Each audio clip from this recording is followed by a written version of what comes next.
Isang magandang araw sa inyong lahat mga ka-G-Lovers. So may aayusin tayo dito.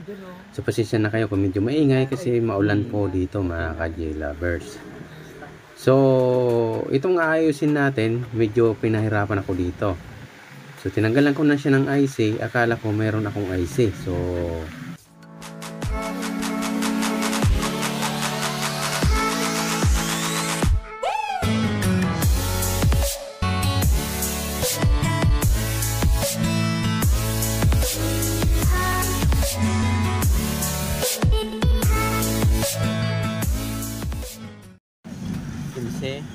bali, ang original niyang nakakabit dito na IC ay itong STA540SAN.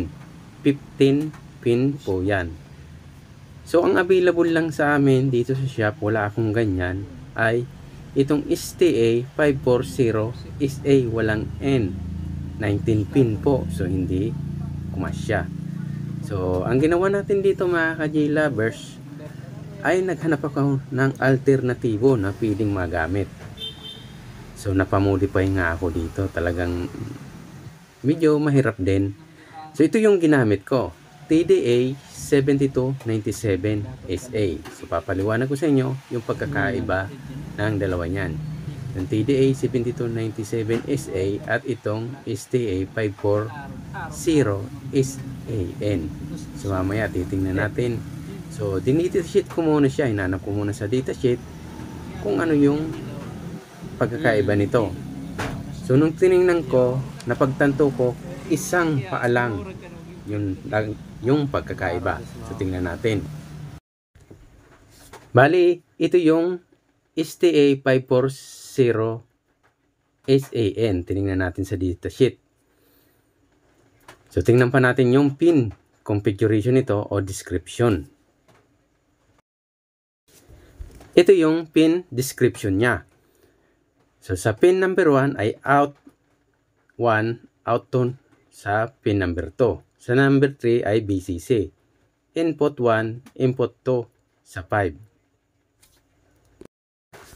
So, pin number 5, sinabi ko, input 2. Tapos, pin number 6, ito yung pinagkaiba dyan. SBR, supply voltage rejection. Pin number 7, alam na natin yan, standby. Pin number 8, power ground. Tapos pin number 9 ay signal ground. Tapos pin number 10, diagnostic. Tapos 11, input 4. 12, input 3. Tapos supply voltage, BCC 2. So magkarugtong lang yan sa BCC 1. Pin number 14, out 4. Tapos 15, out 3.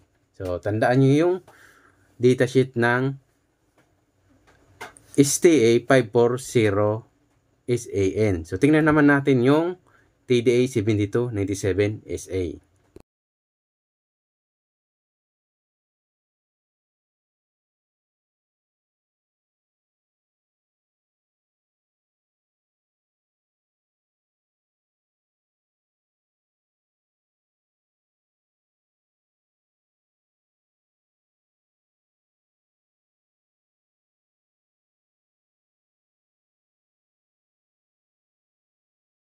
So, bago ang lahat, ipapakita ko muna sa inyo yung pagkakaiba ng STA 540SAN sa walang N. So, ito yung pin configuration niya, di ba? 19 pin. So, hindi kakasya dun sa butas, so mahihirapan tayo mag-modify. Kaya ginamit ko, same din na 15 pin, yung TDA 7297SA. Bali, ito yung gagamitin natin. TDA 7297SA. So, pareha sila na 15 pin. So, tingnan na naman natin yung description ng pin nito. So, ito yung pin configuration niya. Pin number 1, out 1, o doon sa kabila, parehas din. So, may 1 into lang siya. So, ito out minus in positive. Pin 3, BCC. So, same rin. Pin 4, in.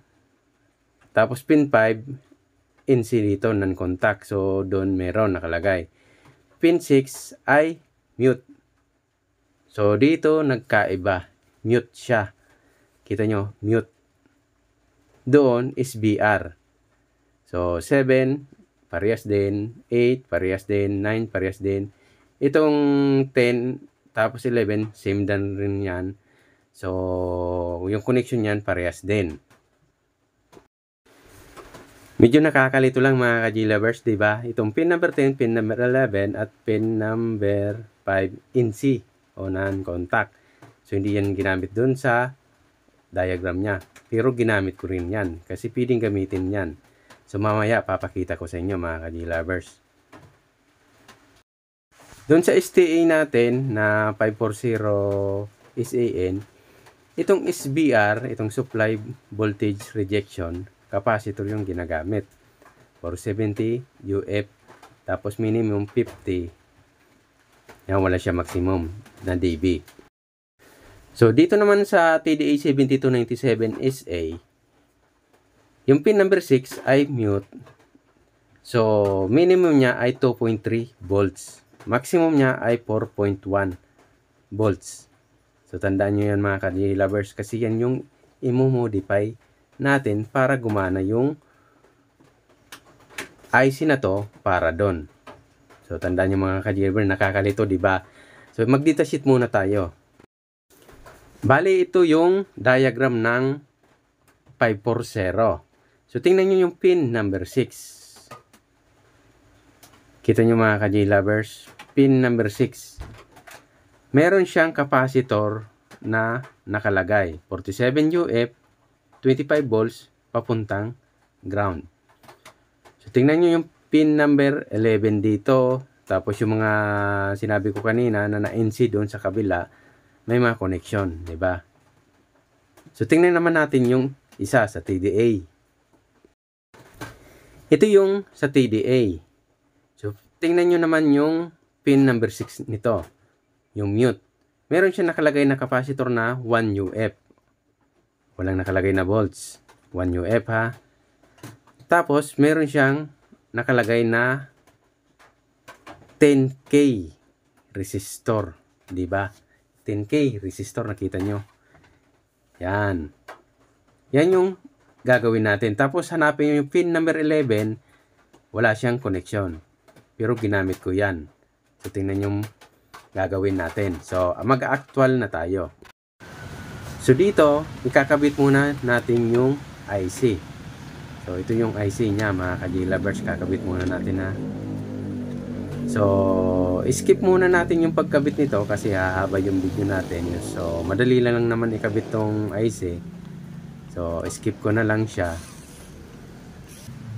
So, naikabit na natin yung IC. So, tingnan natin, kabit natin yung speaker muna, di ba? So, kabitan muna natin ang speaker to para matesting natin kung paano ba yung gagawin natin dito. So, ito yung power cord. So, kinabit ko na, niready ko na siya. Tapos, kabit ko yung speaker para makaready na tayo.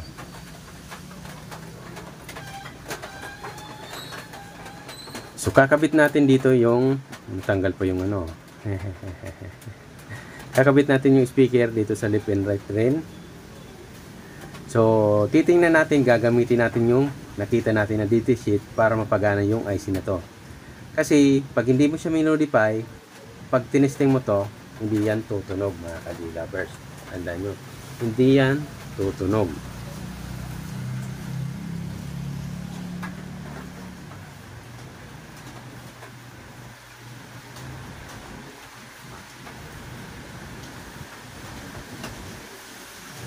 Yan, di ba? Nakabit na natin yung speaker. So, sisimulan na natin na pag-modify nito. So, sana masundan nyo. So, napakahirap yung komplikado talaga to. So, talagang lakasan rin ng loob. So, joke lang. Gino-joke lang kayo mga ka-G-lovers. So, pag hindi nyo kasi kabisado, hindi nyo alam, tingnan nyo na lang yung datasheet. So, try nyo.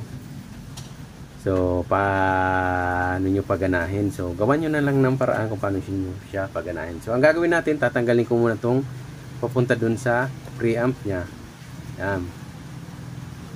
So, trinay ko dito kung meron siyang audio. So, hindi pa yung nakamodify mga ka-D-lovers, diba? So, plinag-in ko na siya. Yan, plug-in natin. So, pasensya na kayo kung medyo maingay dyan kasi umuulan. So, nung nagtap ako dito, wala akong na-detect na audio. Nagtap ako dito, wala akong na-detect na audio.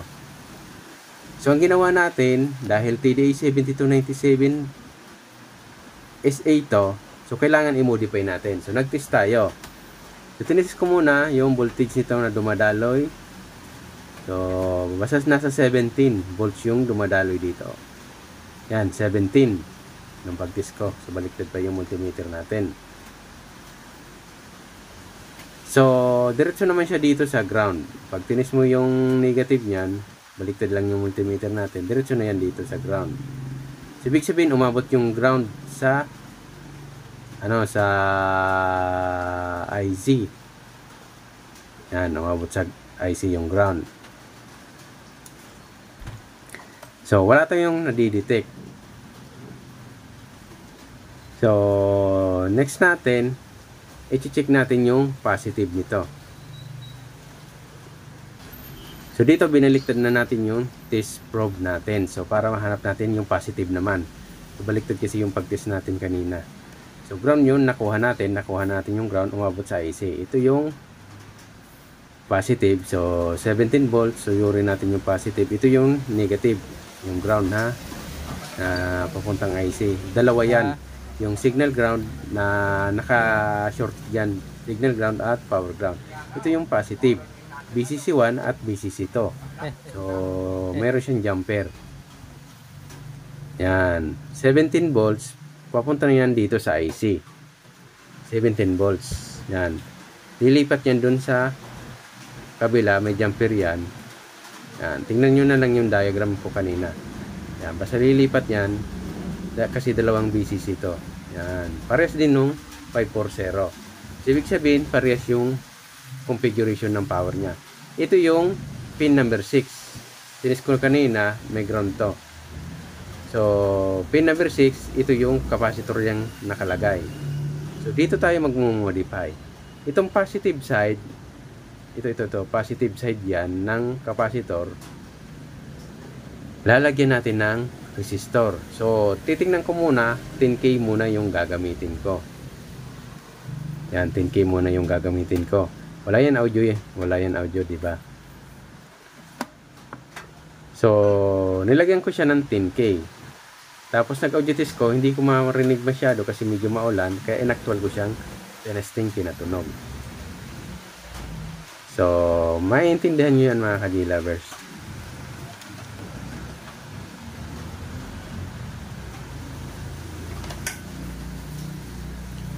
So, kuha lang ako ng resistor. So, ang una ko munang ginamit dito, 10K. Kasi, yun nakalagay dun sa diagram niya, 10K. So, nilagay ko dito sa positive ng capacitor. Yung capacitor, hindi ko pa pinapalitan. Kasi, step by step muna yung ginawa ko dito para makuha ko yung talagang gusto ko. So, pag napatunog ko na siya, saka ko na siya i-retsong modify. Yan. Kinabit na natin sa positive. Yan. Testingin natin mga ka-D-lovers. Yan. Testingin natin. So, hindi lang natin patatagalin yung pag-testing kasi walang heatsink. Iinit yung IC niyan pag nagpatugtog tayo. Saka pag hindi pa tama yung configuration natin. Nung pag-test ko dito, mataas yung nakita kong voltahe. Wala siyang audio. Diba? Yan. Wala. Pero mayroon yan. Mahina lang kasi maulan. Yan. Hindi naman uminit yung IC. Kasi wala pa yung nakalagay na input audio. So, hindi yan umiinit. Pero tinis natin yung pin number 6. Meron siyang voltage na pumapasok na 7 plus volts. So, mali yan. So, modify na lang natin siya mamaya. Basta importante, mapatunog natin. So, mababa na naman yung amperahin dumadalo dyan. Kasi nilimit na ng resistor yung current. Pero yung voltahe, mataas pa siya, nilimit lang ng resistor. So, gagawa natin ng paraan yan para mapatama natin yung voltahe. Nung pag-testing natin, pag-on natin, lumagabog siya, So, hindi ko lang muna putol-putol lang yung sana kasi baka makapiright tayo. So, lagyan ko siya ng USB. Tumunog naman siya. Kaya lang, ang problema, medyo iba yung tunog. Parang basag ng konti. So, inoff ko siya muna. Baka kasi uminit yung ay. Sunod kong ginawa mga ka-G-lovers ay di ba una itong ginamit natin 10K. Sunod kong ginamit mga ka-G-lovers 18K na. Tinaasan ko na siya. Yan, tinaasan ko na siya. So, yung USB ko na yung ginamit ko dyan. Di ba, tingnan nyo, walang tunog yan, oh. Yan. Kasi wala yung resistor. Kita nyo, nakamute pa yan. Wala yan tunog, oh. Kahit sagarin mo yung volume, wala yan tunog. So, kakabit natin yung 18K. Nung pagkabit natin ng 18K, napansin ko, yung tunog niya parang normal na. Pero, hindi pa ako kontentado kasi mataas pa yung voltage ng DDP ko. Kaya, ginawaan ko ng paraan para mapadrop ko yung voltahe. Pero yung current, tama na rin naman yan kasi lilimit naman ng resistor yung current yan. So, kinabitan ng resistor. Yan ang kinabitan na natin ng resistor. Pin number 6, dun sa positive ng capacitor na rin na kinabit natin. Tapos punta dito sa positive. Kanina, wala siyang tunog nung walang resistor kasi nakamute. Kinabitan natin ng 18K. Tinaasan ko siya. Tinaasan ko siya mga ka-G-lovers. Tandaan nyo, tinaasan ko. Kanina, mababa. 10K. Tinaasan ko siya. 18K. Yan.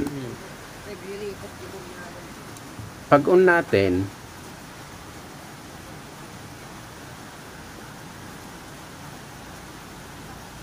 pansinin nyo, meron na tayong tunog, di ba? So, hindi lang natin siya patatagalin kasi walang heatsink yung IC natin. Pero tumutunog na siya, malinaw na siya. So, iisipin mo, okay na yan, pwede na yan. Pag kinabitan natin ng heatsink, normal na yan. So, may ginawa pa ako dito kasi nakalagay dun sa data system niya, minimum na 2.3 volts yung mute, pin number 6. Ang maximum niya ay 4.1. So, nung tinis ko siya, umabot siya ng 17 sa 18K. Doon sa 10K, 7.9 yata yon. Yan, di ba? Ang taas pa rin. Yan. Pero pwede na yan, tumutunog na, malinaw na. So, ang gagawin natin, i-drop ko na lang yung voltage ng ng mute. So, bago ang lahat, kailangan ko siguro munang palitan tong capacitor kasi yung nakalagay dito are 47 UF. So, papalitin din natin yan mamaya ng kaparehon nakalagay dun sa diagram niya, dito sheet niya na 1 UF. Papalitan din natin yan. So, tuturuan ko kayo kung paano natin i-drop yung voltage. So, madali lang naman i-drop yung voltage dito. Kaya lang, magko-compute kayo. Pero kung ayaw nyo mag-compute, testing, try and error. Hehe, hindi naman error. Try lang, testing lang. So, ganito lang naman yung pag-test nyan. Yan. Tuturuan ko kayo. Ito, gagamit muna ako ng 12K ito. Yan. Ipaparallel natin to. So, yung isang paa ng resistor, ikukunik natin dito sa ground. Yan. Or negative. Tapos, dito sa positive. Ng pin number 6. Yan. Dito rin sa may pin number 6. Basta kabit natin sa pin number 6. Kasi ito yung titis natin na voltahe. Kailangan natin ipadrop kasi 17 volts siya sa 18K na resistor. So, nakabit na natin. Test natin kung ilang voltage. Basta hinanap ko siya. Tinagaan ko talaga siyang hinanap. Basta makuha ko yung malapit-lapit dun sa sa data sheet. So, pwede na rin kasi yan. Pwede na natin yan mapatunog. Kaya lang, Ay, hindi pala 10K nilagay ko, 1K. Wala na siyang voltahe na nakalagay. Mali pala yung sinasabi ko sa inyo. 1K, hindi na yan tutunog kasi wala nang voltahe. 1K pala nilagay ko. So, pasensya na kayo mga ka-G-Lovers. Hindi pala 10K. 1K yung nilagay kong una dyan na pinantesting. Kasi nagsimula ako dun sa mababa. Sumunod kong ginamit yata dito, 12K yata. So, tingnan natin. Parang 12K, tapos nag-18K pa rin ako. Tapos, ano pa yung nilagay ko? Basta ilang beses ako naglagay dito. So, ito papalitan ko muna to 47 UF 25 volts. So, gagamitin natin yung 1 UF 25 volts. So, ito yung gagamitin natin, 1 UF 25 volts.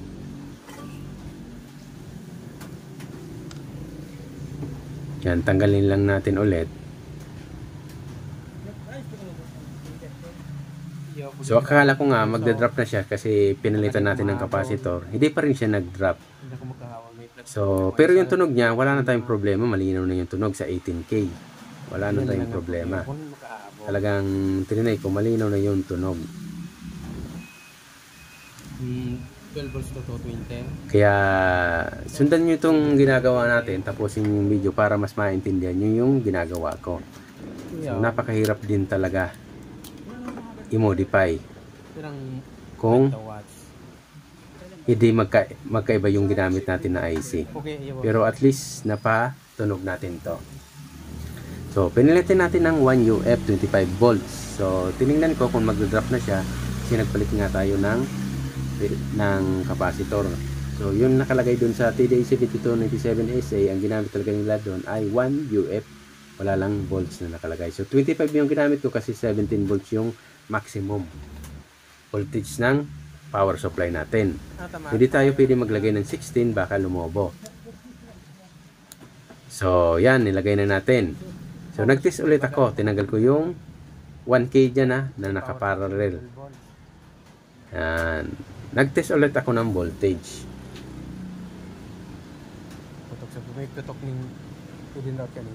Pero yung tunog niyan, wala na tayong problema mga ka-G-Lovers kasi malinaw na talaga siya. So, yung pinupunto ko lang dito, at least malapit dun sa diagram o sa datasheet niya na minimum 2.3, maximum 4.1.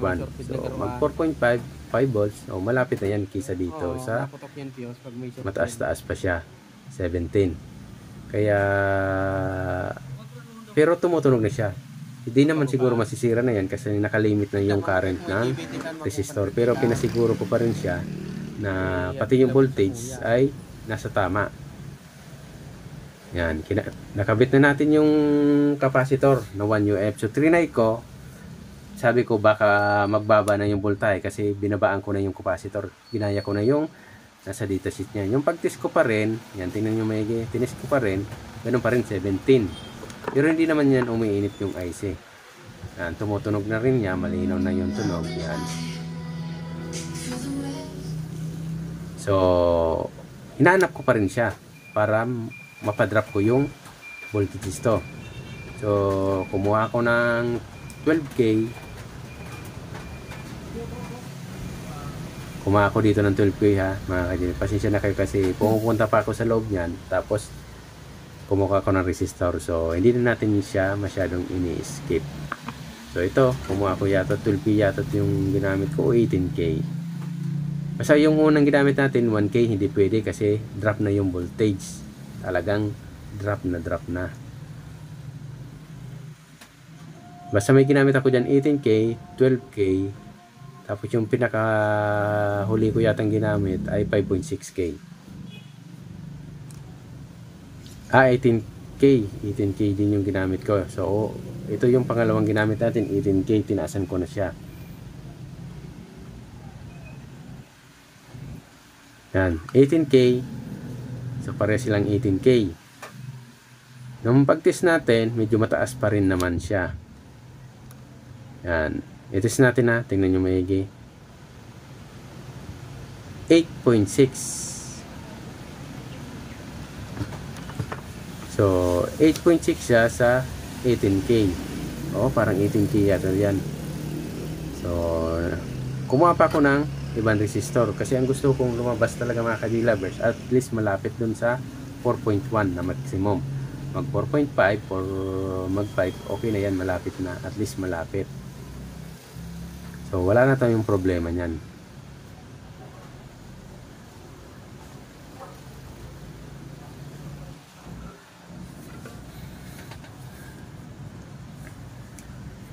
So kumuha pa ako ng ito 12K na yata to.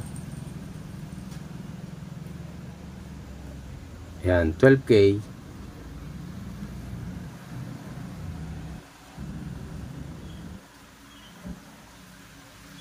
Basta yung 1K, hindi pwede. Yung 3.3K, medyo mababa na rin siguro yan. Kasi habang bumababa yung mute voltage dito, ay mahina na yung tunog. Kaya gusto ko makuha yung tamang ano niya pa. 7 volts yun sa 12K. 7 volts sa, tandaan nyo, 7 volts sa 12K. So, kumuha pa ako ng resistor. Nag-try pa ako. So, dito na yata yung 5.6 yung trinay ko. O, 4.7 muna. Nag 4.7 muna ako. So, tingnan na lang natin. So, sana nagigits nyo. So, naiintindihan nyo yung ginagawa natin mga ka-G-lovers. So, sinusunod pa rin natin yung sa datasheet. So, ito parang 4.7. So, mabilis kasi yung ano, nakalimutan ko na kasi basta yan yung mga tinesting natin. Hindi, pinakita ko lang yung 12K na ginamit ko kanina. Yan.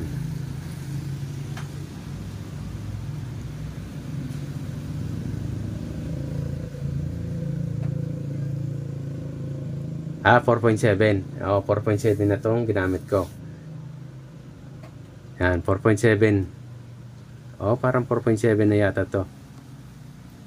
Yan, 4.7K ginamit natin. So, inon ko siya, tinest ko. Nag 0 volts ulit. So, sabi ko, hindi pwede. Hindi na yan tutunog. Kasi 0 volts na. Nagtaka ako, bakit yung 4.7K ay 0 volts. So, hindi naman nagkalayuan sa ano. Basta parang gano'n, nag 0 volts siya. So, dito, nag-isip ako na hindi pwede yung 12K kasi 7 volts. So, sumunod, pwede 6.8K tapos sumunod 5.6K. So, parang 5.6K yung ginamit ko or 6.8. Basta dyan sa dalawa na yan. So, ito. Parang 5.6K yung ginamit ko or 6.8K. So, basta dyan sa dalawa yan yung ginamit ko. Parang 5.6K yata yan. Yan. Diba? Nakalagay na. So, test natin yung voltage. Nung pag-test ko ng voltage, yan, medyo malapit na, 4.7 volts. So, ibig sabihin PD na to mga ka-G-lovers. So, malapit na yan sa 4.1. Nakalimit naman yung current yan. Yung tunog, malinaw, malakas. Yan, left and right yung tumutunog. Diba? Parehas yan tumutunog left and right. Stereo sound yan. Pero nagtataka ka, bakit naging pwede yung 7297 SA kahit hindi natin ginamit yung pin 11 yata. So, sinaayos ko na siya. Yan. Inayos ko na siya mga ka-G-lovers. Kita nyo. Yan. 18K. Yan. Tapos yung nakaparallel. Parang 5.6K yata to. Yan. O 5.8. So, mga ganyan. Basta ganyan. So, naikabit na natin. So, ito, tinakpan ko na siya. Nilagay ko na siya sa may box niya. So, naka-check na rin yan. Tinest na natin talaga siya. So, masaya na yung customer natin kasi tumunog na. Left and right yan, tumutunog mga ka-G-lovers. You know, kita nyo naman yung bar lead natin. Umiilaw parehas. Parehas ang tunog na. Stereo yung tunog niyan. Hindi yan mono. Stereo yung tunog niyan. Yan.